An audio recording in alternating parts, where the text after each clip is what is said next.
목사님께서는 우리 김순옥 권사님 또 김선옥 권사님의 제부이시기도 하시고요. 그래서 우리 교회가 또 함께 이제 이렇게 협력하면서 기도하시는 선교사님, 우리 교회 또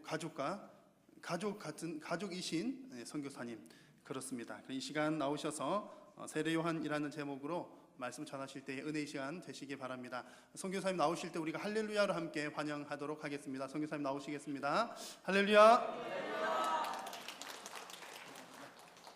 네, 제가 키가 작아가지고 이렇게 목사님 배려해 주셔서 감사합니다. 이제 멕시코에서는 키 작은 사람을 짜빠로라고 합니다. 짜빠로, 키 작은 사람을 그 귀여운 표현으로 짜빠리또, 이렇게 해서 제가 짜빠리또입니다. 키가 작고 뚱뚱해서 짜빠리또 하는데 반갑습니다. 이렇게 3년 8개월 전에 제가 여기 나와서 한번 말씀을 증거한 때가 있었는데 3년 8개월이 어제와 같습니다. 참 빨리 가죠. 그래서 시편 기자는 이렇게 얘기합니다. 시편 90편 10절에서 우리의 연수가 70이요 강건하면 80이라도 그 연수의 자랑은 수고와 슬픔뿐이니 신속히 가니 뭐라 그래요? 우리가 날아가나이다 그래요. 예. 세월이 얼마나 빠른지 정말 날아갑니다. 실감이 납니다. 지금 제가 뭐 56살이니까 이제 기아 이제 5단 놓고 이제 마음껏 달리는 그런 속대로 가고 있는데 여러분 어떻습니까? 세월이 빨리 가지 않습니까? 예. 오늘 이렇게 이 귀한 자리를 마련해 주신 우리 하나님께 감사드리고 또 교회와 목사님께 감사드립니다. 특별히 목사님께서 저희 큰아들 또 지난주 토요일 날 또 이렇게 주례를 서주셔서 감사하고요. 오늘 이렇게 또 제가 처음으로 아들 네 앞에서 말씀을 전하니까 더 감회가 좋습니다. 예. 아들이 오예배 잘 참석을 안 할 텐데 아버지가 설교를 한다고 해서 오늘 부인하고 같이 나와서 며느리하고 같이 나와서 말씀을 듣는데 참 감사합니다. 멕시코에서 저는 이제 간단히 말씀드리면 교회 사역하고 그다음에 신학교 사역, 건축 사역 그런 것들을 하고 있습니다. 자세한 거는 이제 또 선교 보고를 통해서 여러분들이 개별적으로 아실 줄로 믿고 간단하게 그 사역에 대해서만 얘기를 말씀드렸습니다. 멕시코에서 이제 설교를 할 때 가끔 제가 이제 멕시코 현지 성도들에게 하는 우스운 얘기가 하나 있습니다. 이제 한국에 참 재미있는 얘기가 있습니다. 웃자고 하는 얘기인데 한번 들어보시겠습니까? 하면 현지인들이 귀를 쫑긋 세웁니다. 무슨 얘기를 할 것인가? 한국에 재미있는 얘기가 무엇인가? 그럴 때 이제 제가 목사님과 택시기사 얘기를 합니다. 이거는 예전에 굉장히 오래된 얘기예요. 한국에서도 지나갔던 뭐 요즘 말하면 코미디로 말하면 아재 개그와 같은 그런 얘기인데 한번 아시지만 제가 이제 다시 한번 말씀을 드리겠습니다. 목사님과 택시기사가 있었습니다. 그래서 목사님도 때가 되면 하나님 앞에 섰고 죽었다는 얘기겠죠. 택시기사도 때가 되면 하나님 앞에 섰습니다. 근데 이제 하나님 앞에 섰을 때 목사님은 하나님 앞에 되게 야단 맞았어요.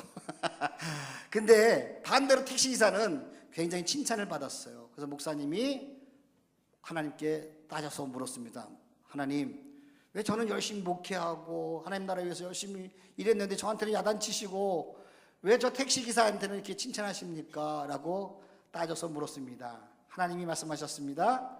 야, 너는 목회할 때 다 설교하고 그럴 때 성도들 다 잠재우지 않았느냐? 그런데 저 택시기사는 택시 운전할 때 사람들이 다 기도하고 있었다. 하나님 살려주세요.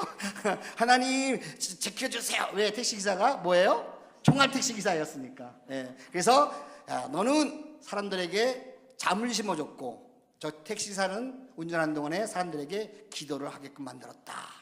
그런 얘기가 있어요. 무슨 얘기냐면 점심 먹고 졸립잖아요, 그죠? 저도 사실은 그래서 이제 점심 먹고 오다 보니까 목이 좀 이렇게 잠겨 있거든요. 그래갖고 좀 깨어 있어야 되는데 하나님 말씀 들을 때 먼저 깨워서 말씀을 드려야 되는데 혹시 좋을까봐 옛날에 아재 그와 같은 것을 한번 해봤습니다. 예. 뭐 여러분들은 그러실 일은 없겠죠, 그죠? 예. 오늘 이 말씀 우리가 잘 알고 있는 말씀입니다. 이 말씀 세례 요한 하나님께서 이 땅에 보내신 세례 요한에서 그가 누구인지 먼저 한번 살펴보도록 하겠습니다. 이 세례 요한은 예수님이 탄생하시기 전 700년 전에 이사야 선지자를 통해서 말씀하셨습니다. 그래서 이 세례 요한에 대해서 3번씩에 걸쳐서 출생 예고를 합니다. 성경은 그렇게 말씀하고 있습니다. 첫 번째가 바로 700년 전, 예수님이 탄생하시기 전 700년 전에 이사야 선지자를 통해서 말씀합니다. 그것이 이사야 40장 3절 말씀에 있습니다. 제가 봉독해 드립니다. 외치는 자의 소리여 이르되 너희는 광야에서 여호와의 길을 예비하라. 사막에서 우리 하나님의 대로를 평탄케 하라. 오늘 이 말씀을 마태복음의 저자가 다시금 이렇게 재해석을 합니다. 그는 선지자 이사야를 통하여 말씀하신 자라 일렀으되 광야에 외치는 자의 소리가 있어 이르되 너희는 주의 길을 준비하라. 그가 오실 길을 곧게 하라 라고 재해석을 해줍니다. 두 번째로는 예수님이 탄생하시기 전에 400년 전에 말라기 선지자를 통해서도 또 출생 예고를 하십니다. 말라기서 3장 1절 말씀에 만군의 여호와가 이르노라 보라 내가 내 사자를 보내리니 그가 내 앞에서 길을 준비할 것이요 또 너희가 구하는 바 주가 갑자기 그의 성전에 임하시리니 곧 너희가 사모하는 바 언약의 사자가 임하실 것이라 라고 말씀합니다. 이 말씀을 오늘 본문 말씀 좀 지나서 마태복음 11장에서 예수님이 다시금 재해석해 주십니다. 기록된 바 마태복음 11장 10절에서 기록된 바 보라 내가 내 사자를 내 앞에 보내리니 그가 내 길을 내 앞에 준비하리라 하신 것이 이 사람에 대한 말씀이니라 라고 세례 요한이라고 분명히 말씀해 주십니다. 그만큼 세례 요한의 출생이 중요하기 때문에 3번에 걸쳐서 얘기하는데 마지막으로 출생 예고가 우리가 잘 알고 있는 기쁨의 전사 누구죠? 퀴즈, 성경 퀴즈. 기쁨의 전사? 가브리엘. 기쁨의 전사 가브리엘 좋은 소식을 전하는 가브리엘이 얘기를 합니다. 누가복음 1장 17절에서 그가 엘리야의 심령과 능력으로 주 앞에 먼저 와서 아버지의 마음을 자식에게 거스르는 자를 의인의 슬기에 돌아오게 하고 주를 위하여 세운 백성을 준비하리라. 이렇게 출생 예고를 태어나기 전 700년 전부터 그렇게 예고를 합니다. 그만큼 세례 요한이 얼마나 중요한 인물인가에 대해서 분명히 성경은 말씀을 하고 있습니다.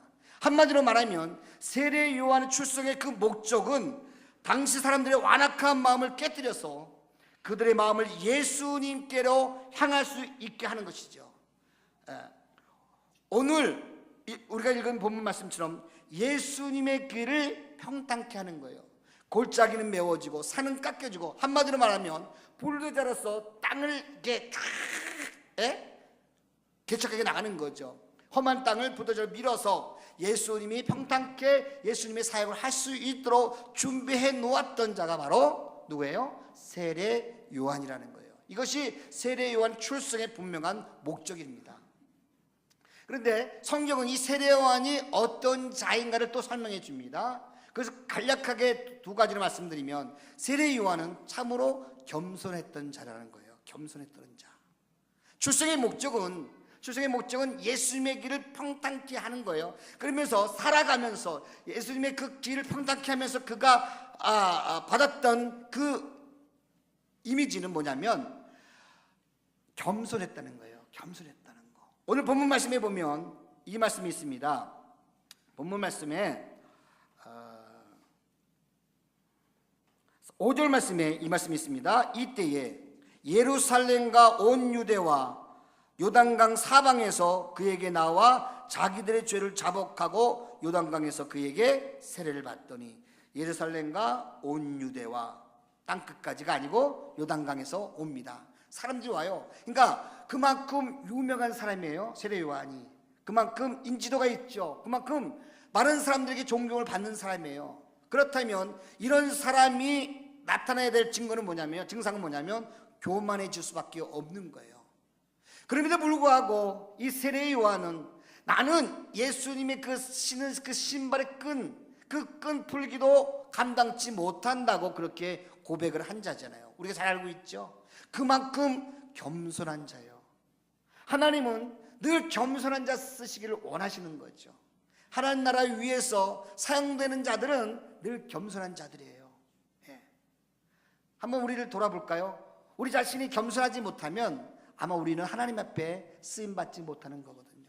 혹시 내가 하나님 앞에 쓰임 받는다고 생각하고 있는데 혹시 내가 겸손하지 못하고 조금 교만한 것이 있다면 그 교만을 일찍이 내려놓아야 되는 거예요. 하나님의 일을 하면서도 때때로 우리가 하나님의 영광을 드러낼 때보다는 내 자신을 나타낼 때가 얼마나 있는지요. 그것이 바로 교만이죠. 때로는 우리가 영적으로 겸손을 가장한 그런 교만이 있을 수 있어요. 겸손한 척 하지만 그 가운데서 자신을 살짝 드러내는 그런 교만이 있을 수가 있어요. 하나님의 일을 하면서 그런 교만의 모습이 드러날 수 있는 거예요. 그럼에도 불구하고 세례 요한은 자신을 완전히 낮추어서 뭐래요? 나는 예수님의 그 신발끈을 풀기도 합당치 않은 자라고 그렇게 고백을 합니다. 그러나 이 세례요한은 어떠한 자냐? 죄에 대해서는 굉장히 단호한 자예요. 그래서 우리가 읽지는 않았지만 계속해서 이어지는 본문의 말씀을 이어서 보면은 마태복음 3장 7절에서 8절 계속해서 하는 말씀이 뭐냐면, 요한이 많은 바리새인들과 사두개인들이 세례법하는 대로 오는 것을 보고 이르되, 독사의 자식들아, 누가 너희를 가르쳐 임박한 진노를 피하라 하더냐. 한마디로 정말 엄청나게 심한 말을 하죠. 이것이 무슨 욕하고 그런 것이 아니라 진책하는 그 의분, 거룩한 뭐예요? 분노라는 거죠. 예수님도 그랬잖아요. 이 독사의 자식들아라고 하지만 그것이 우리가 말하는 요구의 의미가 아니고 거룩한 분노를 일으키는 거죠. 왜? 죄에 대해서 향하는 모습이니까. 너 이 독사의 자식들아 하면서 하는 말씀이 뭐냐면, 너희가 회개에 합당한 열매를 맺으라는 거예요. 죄에 대해서는 굉장히 단호했어요. 개인적으로 하나님 앞에서는 정말로 철저하게 겸손한 자였지만 죄에 대해서는 요즘 신세대 말로 얄짤없는 거예요. 단호한 거예요. 우리의 모습은 어떻습니까? 정말 우리가 죄에 대해서 단호한 모습으로 살아갑니까? 창세기 4장 7절의 말씀에 보면 가인과 아벨이 제사를 지내고, 그 다음에 아벨의 제사는 하나님이 받으셨지만 가인의 제사를 하나님이 받지 않으셨어요. 그때 가인의 안색이 변했다고 얘기했거든요. 그러니까 하나님이, 야, 너 왜 이렇게 안색이 변했냐?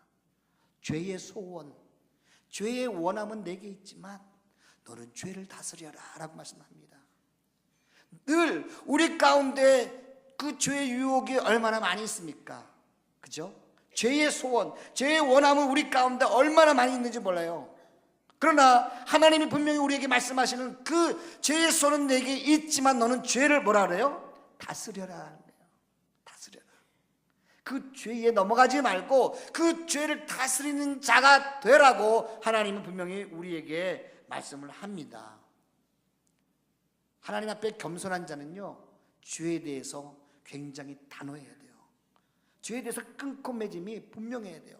이것이 하나님이 기뻐하지 않는 거라면 하지 않아야 되는 거예요. 이것이 죄라는 것을 알면서도 그것을 행하는 자는 하나님 앞에 겸손한 자가 아니라는 거예요. 하나님 앞에 진정으로 겸손한 자는 죄에 대해서 단호하게 끊을 줄 알아야 된다는 거죠. 이것이 하나님이 우리에게 원하시는 삶이라는 거예요. 저희 멕시코에 아주 유명한 찬양이 있습니다. 그 겸손에 대한 찬양인데 제가 한번 그 뜻을 한번 전해드리겠습니다. 나는 당신을 원합니다. 그리고 당신의 현존 앞에서 살기를 원합니다. 당신이 높아지기 위해서 나는 낮아지기를 원합니다. 날마다 당신과 같이 되기를 원합니다. 나의 마음을 깨뜨려 주옵소서. 나의 삶을 깨뜨려 주옵소서. 내 뜻을 당신께 드립니다. 내 자신과 내 가진 모든 것은 당신의 것입니다. 당신이 높아지기 위해서 나는 낮아지기를 원합니다 라는 그 찬양의 가사가 있거든요. 스페니시 찬양인데 제가 한번 목이 좀 잠겼거든요. 근데 찬양하기를 좋아해갖고 또 여러분들 졸지 마시라고 한번 찬양을 스페니시 찬양으로 불러드리겠습니다. 주님께 영광을 올립니다. Yo quiero más de ti y habitar en tu presencia, menguar para que crezcas tú y cada día seré mas como tú. Quebranta mi corazón, quebranta mi vida, te entrego mi voluntad. A ti todo lo que soy, Señor, todo cuanto tengo es tuyo. Yo quiero menguar para que crezcas tú. Yo quiero menguar para que crezcas tú. 스페시말로 요 오늘은 나거든요. 요 quiero는 나는 원합니다. más 더 yo quiero más de ti. 나는 당신을 더 원합니다. para qué? 왜냐하면 crezcas tú, 당신이 더 높아지기 위해서 나는 더 낮아지기를 원합니다. yo quiero menguar. 맹괄이 이제 그 뜻이 낮아진다는 뜻이거든요. yo quiero más menguar. para qué? crezcas tú. 내가 더 낮아지기를 원하는데 그 낮아지는 그 이유는 뭐냐면 당신이 더 높아지기 위한 것입니다 라고 고백을 하는 거거든요. 과연 우리는 얼마나 하나님의 영광을 위해서 우리 자신이 낮아집니까? 오히려 하나님의 영광을 그 빌미로 해서 우리가 높아질 때가 얼마나 많이 있는지요. 우리 자신을 한번 돌아보기를 원합니다. 세례 요한은 어쨌든 하나님 앞에서 철저하게 겸손한 자였다는 거예요. 그러면서도 죄에 대해서는 굉장히 단호한 자예요. 회개에 합당한 열매를 맺으라고 할 수 있는 그 말은 본인이 하나님 앞에서 그런 삶을 살 수 있었기 때문에 할 수 있는 거죠. 과연 우리가 말씀은 목회자로서 회개에 합당한 열매를 맺으며 사십시오라고 하지만 제 자신을 돌아볼 때는 부족한 것이 많은 거죠. 제 자신이 정말 이 말씀을 당당하게 선포할 수 있는 그런 자로 서야 되는 거죠. 여러분은 어떻습니까? 과연 누구에게 회개에 합당한 열매를 맺으십시오 라고 얘기할 수 있겠습니까? 아시는 권사님에게, 아시는 집사님에게, 아시는 성도에게, 아시는 가족들에게 회개에 합당한 열매를 맺으십시오 라고 얘기할 수 있겠습니까? 잘 못하잖아요. 우리의 삶이 그렇게 되지 못했기 때문에. 그러나 하나님은 우리에게 원하십니다. 우리의 삶이 회개에 합당한 열매를 맺으라고 그렇게 말씀을 합니다. 오늘 세례요한처럼 우리는 겸손하고 죄에 대해서 단호한 삶을 살되 정말 우리가 회개한 부분도 하나님 내가 참 내 입술로 또 안 좋은 얘기를 했습니다. 내가 또 이렇게 다른 사람의 마음을 아프게 했습니다. 다시는 안 그러겠습니다. 회개했다면 다시는 그러지 말아야죠. 이게 회개에 합당한 삶이에요. 그런데도 우리의 삶은 여전히 반복되는 삶으로 다른 사람들의 마음을 아프게 하고 또 입술로 범죄할 때가 얼마나 많이 있습니까? 회개했다면 그 회개에 합당한 열매를 맺으며 살 수 있는 저와 여러분의 삶이 되기를 주님의 이름으로 축복합니다. 아멘. 두 번째로 이 세례는 어떤 사람이냐? 예수님에게 가장 최고의 찬사를 받은 사람이에요. 한번 볼까요? 11장 마태복음 11장 마태복음 11장 11절 말씀입니다. 11장 11절 상반절에 내가 진실로 너에게 말하노니 여자가 낳은 자 중에 세례 요한보다 큰 이가 일어남이 없도다 라고 말씀합니다. 그러니까 여자가 이렇게 낳은 자 중에서 세례 요한보다 큰 자가 없다라고 예수님은 그렇게 증명해 주고 있어요. 그만큼 예수님에게 최고의 찬사를 받은 자예요. 성경에 보면 여러 사람들이 예수님 앞에 칭찬을 받았어요. 마태복음 8장에 보면은 백부장이 있어요. 백부장 하인이 병이 나서 이제 예수님이 고치러 가시는데 뭐라 그래요? 예수님, 나도 내 밑에 졸개들이 있는데 그 졸개들한테 야 이리 와라 하면 오고 저리 가라면 저리 갑니다. 예수님도 오시지 마시고요 말씀만 하십시오라고 그렇게 얘기를 합니다. 그럴 때 예수님이 야 이스라엘에서 이만한 믿음을 찾아보지 못했다라고 칭찬해 줍니다. 또 우리가 잘 알고 있는 가나안 여인이 있지 않습니까? 자신의 딸의 귀든 힘든 딸을 고치기 위해서 예수님 앞에 무슨 취급까지 받았죠? 개 취급까지 받았잖아요. 주님 맞습니다. 저는 개입니다. 개임에도 불구하고 개들은 그 주인의 상에서 떨어지는 부스러기를 먹지 않습니까? 라고 고백한 여인이 바로 가나안 여인 아닙니까? 그 여인이 야, 네 믿음이 크도다. 내 믿음대로 될지어다. 라고 예수님이 얼마나 그렇게 칭찬해 주시고 복을 주셨습니까? 그럼에도 불구하고 여자가 낳은 자 중에서 최고의 찬사를 받는 사람은 세례 요한이라는 거예요. 세례 요한. 그만큼 하나님 앞에서 준비된 자고 하나님 앞에 칭찬받고 예수님으로부터 가장 극한 찬사를 받은 자가 바로 세례 요한이라는 거예요. 왜? 그는 예수님의 길을 평탄케 하기 위해서 이 땅에 왔기 때문에. 그러나 성경은 분명히 우리에게 말씀합니다. 이 11절 우리가 읽었던 본문이 아니고 11장 11절 말씀에 이제 하반절에 그렇게 반전이 되는 말씀이 있습니다. 그러나 천국에서는 극히 작은 자라도 그보다 크니라 라고 반전의 말씀을 예수님께서 말씀합니다. 야, 여자가 낳은 자 중에서 세례 요한보다 큰 사람이 없다. 그러나 천국에서는 극히 작은 자라도 세례 요한보다 더 크다라고 말씀을 합니다. 이 말씀이 뭐냐면 세례 요한은 구약의 선지자예요. 이 천국은 무슨 천국을 얘기하느냐? 예수님이 오셔서 새롭게 시작되는 신약시대의 천국을 의미하는 거거든요. 세례 요한은 불도자로 다 모든 길을 평탄케 하기 위해서 예수님이 오시는 길을 평탄케 해서 불도저 밀어서 다 그렇게 길을 다 예비해 놓았지만 정작 이 세례 요한은 신학의 길을 들어가지 못한 거예요. 그래서 이 세례 요한은 마지막 구약의 선지자로 끝나버린 거예요. 예수님 앞에 그렇게 칭찬을 받고 높임을 받고 겸손하고 쓰임 받았지만 저보다 우리가 더 크다고 예수님이 그렇게 말씀합니다. 믿으시면 아멘. 믿으시면 아멘. 우리가 세례 요한보다 큰 자예요. 성경을. 왜? 우리는 지금 예수님이 오셔서 만드신 그 천국, 신약시대 천국에 살아가고 있는 성도들이기 때문에 구약의 성도들보다 우리가 더 뭐예요? 큰 자라고 예수님은 분명히 말씀을 합니다. 이것이 얼마나 큰 축복의 말씀인지 모르는 거예요. 우리가요 참 대단한 사람입니다. 왜냐하면 우리가 예수님의 제자들보다 더 나은 사람들이에요. 마가복음 보면 마가복음 16장에 보면은 예수님의 제자들을 일컬어서 예수님이 책망하십니다. 이 믿음이 없고 이 완악한 자들아 그래요. 완악하다. 이 완악하다는 말이 사실 그게 좋은 말은 아니잖아요. 이 믿음이 없고 완악한 자들아라고 예수님께서 책망하신 자들이 예수님을 3년 동안 따라댔던 제자들이거든요. 그들이 예수님께 책망을 받았어요. 왜요? 예수님이 부활을 목격한 자들의 말을 듣고도 믿지 못했기 때문이라고 성경 분명히 말씀을 해줍니다. 예수님께서 부활하셨는데 그 부활의 그 영광을 맛본 자들이 예수님의 제자들이 와서 예수님 부활하셨습니다라고 했는데도 불구하고 예수님의 제자들은 믿지 못했어요. 그래서 이 믿음이 없는 것들, 이 마음이 완악한 것들아 라고 예수님이 책망하셨어요. 근데 우리는 어떻습니까? 우리는 예수님 그 부활의 사건 믿지 않습니까?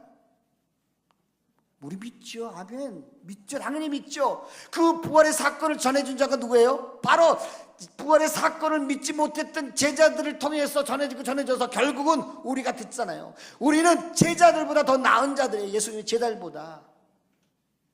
그래서 우리는 더 나은 자들이에요. 세례 요한이 그 탄생하기 전에 700년 전에 400년 전에 또 탄생을 바로 직전에 가브리엘 천사를 통해서 태어날 것이라고 얘기를 들었지만 수태고지를 들은 사람이에요. 그만큼 위대한 인물이에요. 그러나 우리는 성경에서 뭐라 말씀하냐면 야 너희가 태어나기 이전에 내가 이미 너를 택정하였더라고 그렇게 말씀을 합니다. 우리가 위대한 자들이에요. 정말로 우리가 정말 하나님 앞에 존귀한 자들이거든요. 왠지 아십니까? 왠지 그 목적이 분명히 있습니다. 에베소 1장 4절을 한번 보도록 하겠습니다. 에베소서 1장 4절 말씀에 이런 말씀이 기록되어 있습니다. 에베소서 1장 4절에 제가 봉독해 드립니다. 곧 창세전에 그리스도 안에서 우리를 택하사 우리로 사랑 안에서 그 앞에 거룩하고 흠이 없게 하시려고 그 기쁘신 뜻대로 우리를 예정하사 예수 그리스도로 말미암아 자기의 아들들이 되게 하셨으니 이는 그 뜻이 왜냐하면요. 왜냐하면 그가 사랑하시는 자 안에서 우리에게 거저 주시는 바 그의 은혜의 영광을 찬송하게 하려는 것이라. 아멘. 자, 이 말씀을 우리 잘 생각해야 됩니다. 하나님께서 예수 그리스도를 이미 우리를 택정하셨습니다. 그리고 이 땅에 보내셨어요. 예. 그 분명한 목적이 있어요. 그 목적이 뭐예요? 예수님의 이루신 그 영광을 찬송케 하기 위한 거예요. 한마디로 말하면 예수 그리스도를 증거하는 삶을 살라고 이 땅에 보내셨다는 거예요. 그러면 한번 매치해 볼까요? 구약시대의 세례요한이 분명히 있었어요. 구약시대에 끝났어요. 예수님에게 큰 칭찬을 받았어요. 겸손한 자였어요. 그러나 구약의 선지자로 머물렀어요. 그러면 이 시대, 신약의 시대는 세례요한이 없는가? 있다는 거죠. 그게 누구예요? 그게 저입니다. 그게 여러분이에요. 바로 우리가 이 신약시대에 살고 있는 세례요한이라는 거예요. 분명한 출생의 목적을 우리도 갖고 있었잖아요. 세례요한이 태어난 그 분명한 출생의 목적은 뭐예요? 예수님의 길을 평탄케 하는 거예요. 조림의 예수님의 길을 평탄케 하려고 이 땅에 보내심을 받은 자가 바로 세례요한이라면, 우리는 다시 오실 재림의 예수님을, 그 예수님의 길을 평탄케 하기 위해서 이 땅에 보내심을 받은 자라는 거예요. 그렇기 때문에 우리가 바로 이 신약시대의 세례 요한이라는 거 믿으면 아멘. 아멘. 우리가 바로 세례 요한이라는 거예요. 그래서 우리도 세례 요한처럼 그러한 삶을 살아야 된다는 거죠. 겸손해야 됩니다. 하나님으로부터 칭찬을 받는 삶을 살아야 된다는 거예요. 이것이 바로 신약시대의 세례 요한이 살아야 될 그런 삶이라는 거죠.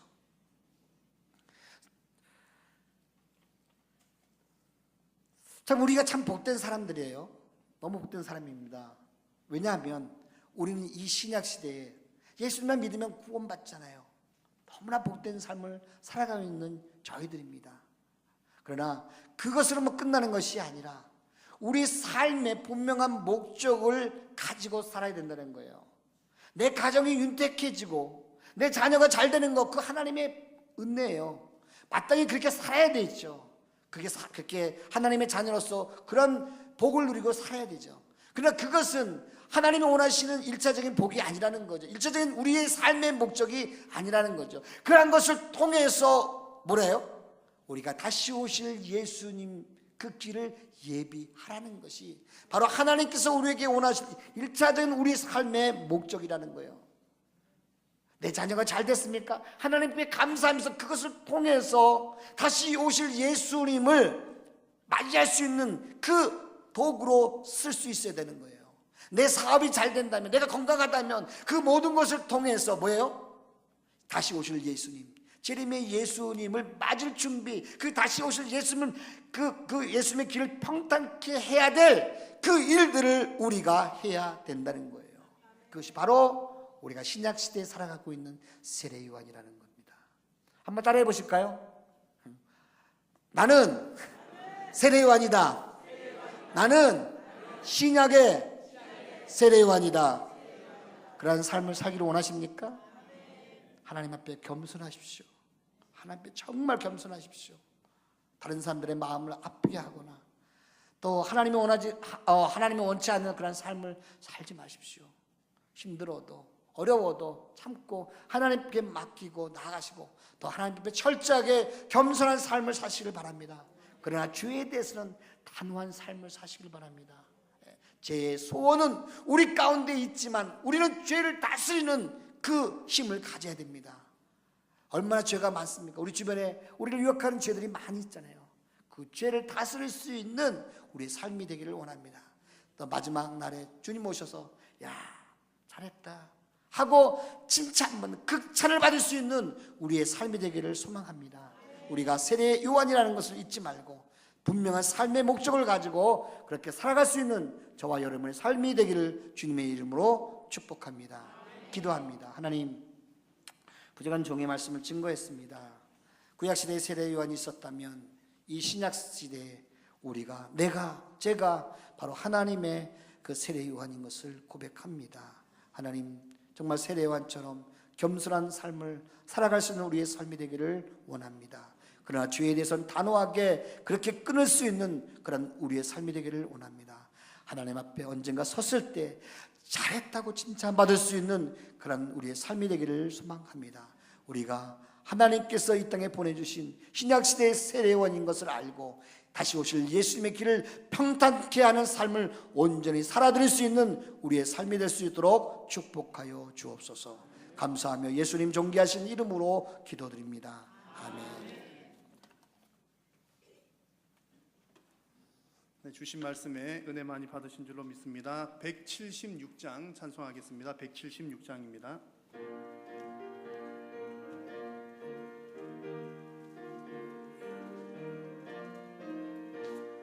주 어느 때 다시 오실는지 아는 이가 없으니 등 밝히고 너는 깨어 있어 주를 반겨 맞으라.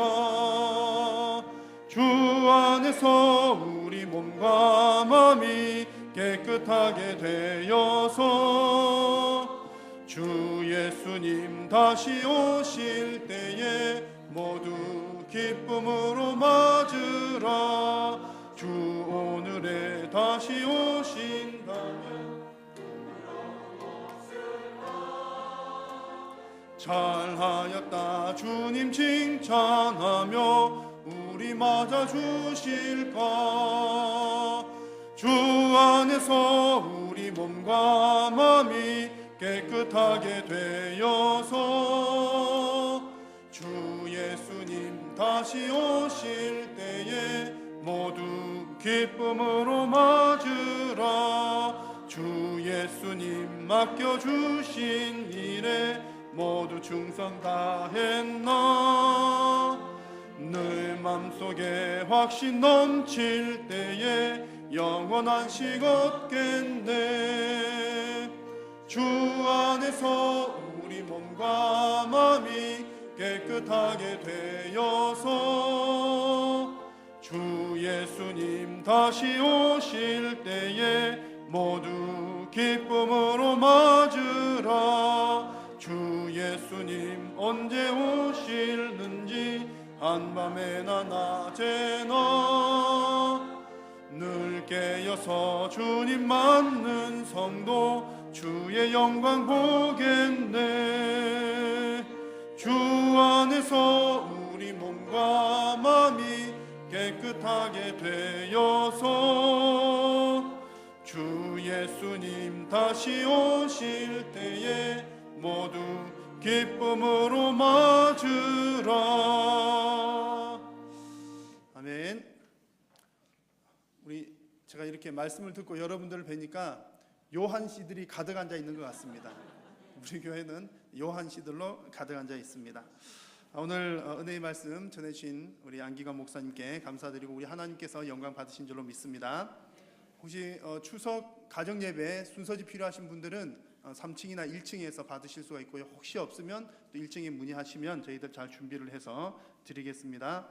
남전도의 수련회 광고 또 기억해 주시고요. 10월에 있을 교사 세미나 또 위에서 기도해 주시고 나눔 사랑 나눔 봉사 나눔 모집하는 광고 잘 보셔서 혹시 봉사하지 않고 있는 분 계신다면 주일 오후 예배 시간 후에 또 1시간 봉사하는 시간 잘 기도하시면서 결정하셔서 함께 감당할 수 있으면 좋겠습니다. 나머지 광고들은 주보를 참고해 주시기를 바랍니다. 이 시간 우리 선교사님 나오셔서 봉헌 기도와 축도하심으로 오후 예배를 마치도록 하겠습니다.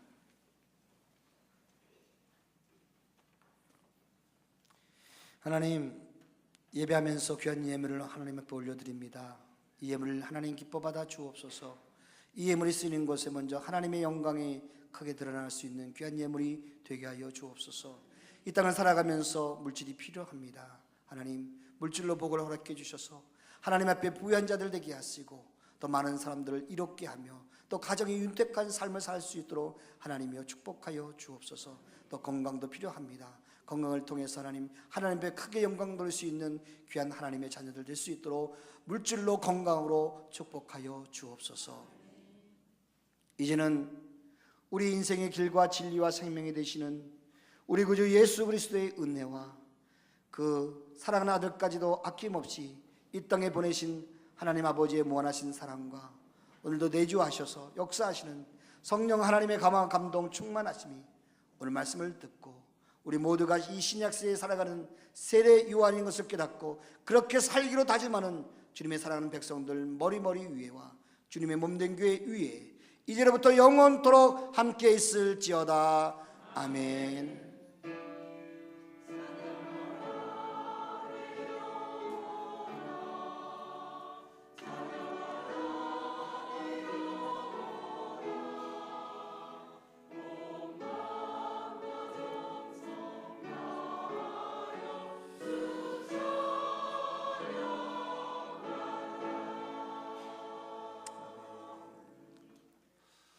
예배를 마쳤습니다. 서로 이렇게 인사 나누고 돌아가면 좋겠습니다. 예수님과 함께하는 추석 명절 되십시오. 예수님과 함께하는 추석 명절 되십시오.